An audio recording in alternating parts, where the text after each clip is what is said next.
एक बार एक महात्मा बाजार से होकर गुजर रहा था। रास्ते में एक व्यक्ति खजूर बेच रहा था। उस महात्मा के मन में विचार आया कि खजूर लेना चाहिए। उसने अपने मन को समझाया और वहां से चल दिए। किंतु महात्मा पूरी रात भर सो नहीं पाया।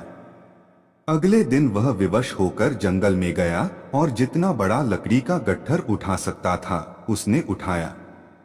उस महात्मा ने अपने मन से कहा कि यदि तुझे खजूर खाना है तो यह बोझ उठाना ही पड़ेगा।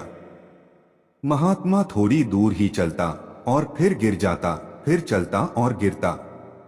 उसमें एक गट्ठर उठाने की हिम्मत नहीं था, लेकिन उसने लकड़ी के भारी भारी 2 गट्ठर उठा रखे थे। 2-2.5 मील की यात्रा पूरी करके वह शहर पहुंचा और उन लकड़ियों को बेचकर जो पैसे मिले उससे खजूर खरीदने के लिए उस खजूर वाले के पास गया।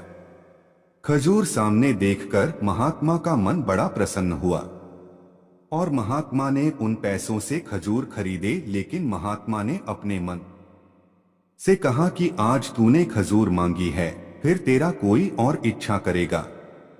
कल अच्छे अच्छे कपड़े और स्त्री मांगेगा, अगर स्त्री आई तो बाल बच्चे भी होंगे, तब तो मैं पूरी तरह से तेरा गुलाम ही हो जाऊंगा।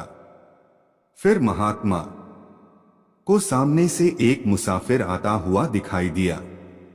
महात्मा ने उस मुसाफिर को बुलाकर सारी खजूर उस आदमी को दे दिया और खुद को मन का गुलाम बनने से बचा लिया।